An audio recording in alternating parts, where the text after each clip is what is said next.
Alright, this is a 1993 Cadillac STS, and for better or worse, this was the very first modern Cadillac. Of course, it's got the incredibly unreliable motor in it. It's a V8, it is front wheel drive, it is all aluminum, it's quad cam. I'm sure you can guess what it is. It is the dreaded North Star. This one has seen way better days, as you can see. This car will probably never see the road ever again.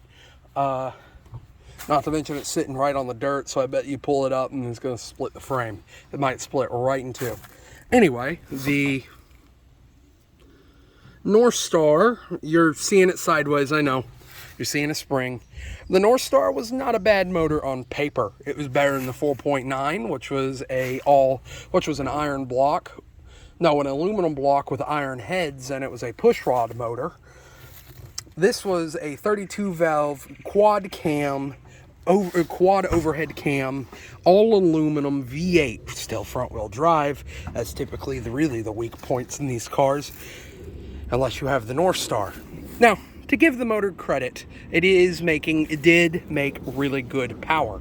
Made 290 horsepower, 210 foot-pounds of torque, which is really good for the early 90s, and better horsepower-wise than the 4.9.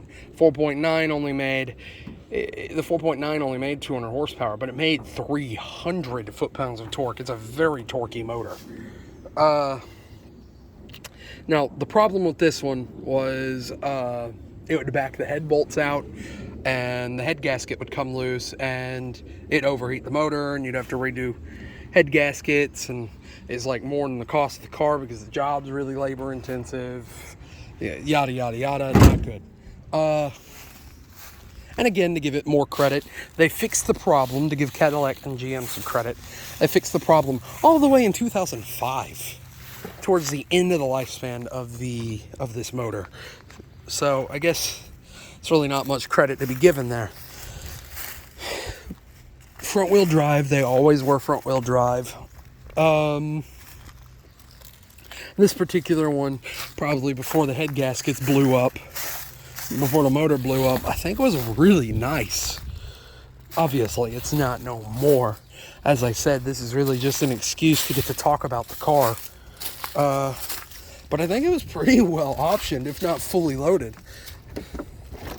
Because, as you can see, the interior is not in terrible shape. It's a little moldy, but you could probably clean that out. As you can see, it's got the car phone. It's got all the power stuff. Premium radio. And fun fact about the wood right here in these cars. The wood in the STS is real. It and Eldorado, the only two to have real wood. I forget what it is. I think it's like Zenith or something like that. It's like some sort of African wood. But it is real wood in this car. Of course, it's got the gray and the sand color leather interior. Almost every Cadillac has the sand or tan color interiors. Now, this car was a pretty heavy car, weighing in about, I want to say it's like 3,800 pounds.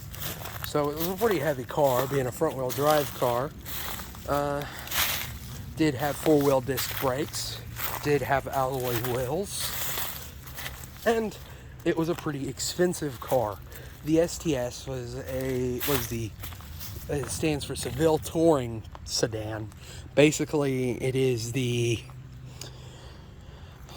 Seville is supposed to be a more entry level of the DeVille, but eventually the Seville surpassed the DeVille and became a nicer car.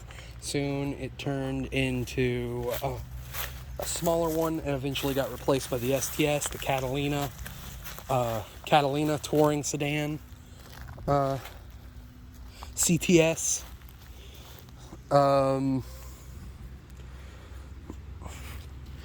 But all that is aside. These were good cars. They did make a 4.9 liter engine to put in these in the early years. They are very rare. I've only ever found... Oh, here comes a jet.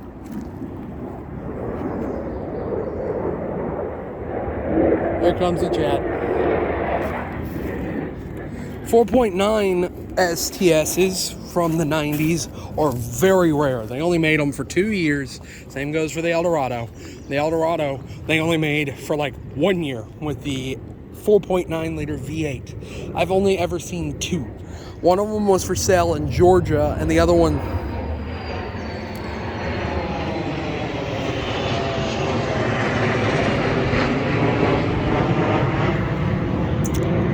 Well, I've only ever seen 2. One of them was for sale in Georgia, and the other one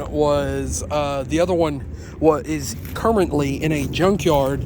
I think it's still there. They don't crush their cars until all the parts are removed, but it might not be there no more. Or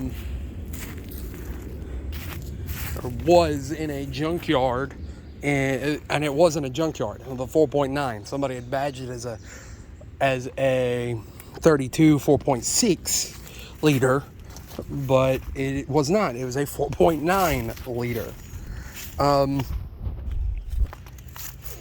But yeah, you bought one of these brand new. These cars are really nice. Of course, it wouldn't last 100,000 miles, and then you'd be doing the head studs again.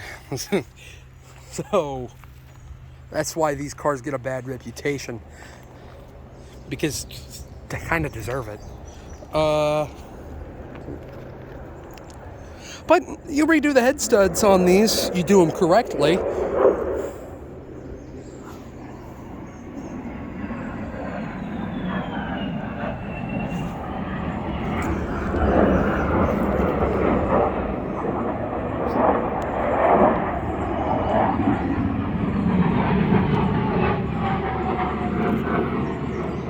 But if you redo the head studs on these and you redo them correctly, they're great cars. They'll run forever. Now the transmission.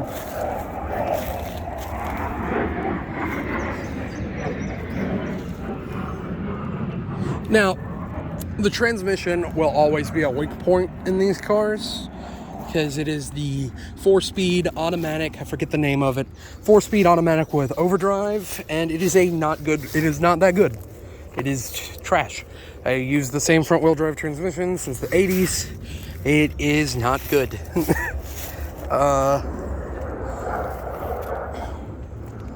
There are probably worse ones out there, but it's not a good transmission. So, truthfully, the only reason I'd ever see somebody wanting to actually redo the head studs on an STS is, if I had the money, I probably would. I'd probably do it to an Eldorado or an STS. I know for a fact an Elante, but it'd have to be an older car, just because they're getting harder to find. There's less of them on the roads, and I personally like the way they look, but I'd have to have the money to be able to do it. It'd be like something where I'm like, okay, yeah, I don't really care. I can go ahead and do that, because it is fairly expensive. If you do it yourself, it's only like $600, but that's still like a quarter of the value of the car.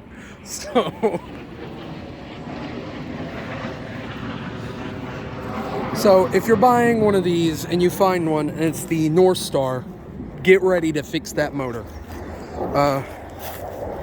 It might end up like this one if you don't have the money to fix the motor, because you better get ready to have, if you're not going to do it yourself,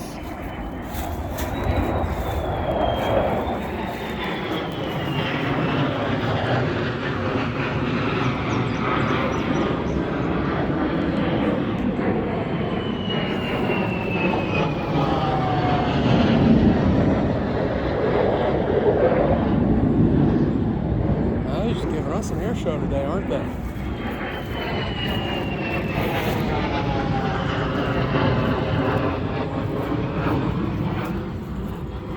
Well, anyway, because let's say you find one of these and it's in decent shape, you pay about $1,000 for it. You better have, if you're not going to do it yourself, you better have another $2,000 set aside. So you're gonna end up having $3,000 in the car, which I guess is not that bad. I guess this isn't that bad, but it's kind of expensive for a Cadillac.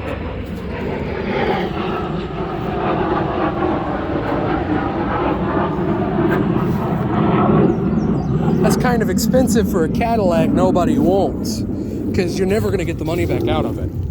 I mean, you might in 20 years, but who's to say it'll even still be on the road then? I mean, so truthfully, I'd really only, if you were looking at one of these and you wanted one, I would only say go for it if you know what you're getting yourself into, or it's just one you have to have. You just have to have an STS. That could be the only way I'd say get one, or else it might end up like this one.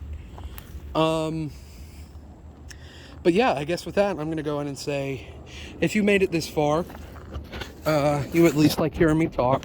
So if you want to support the channel, the best way to do that and easiest way to do that is to like, comment, subscribe, share the video to anyone who might be interested, and just spread the word of the channel. That is a very easy way to do it. But with that, I'm going to go ahead and say thank you for watching, and have a good one.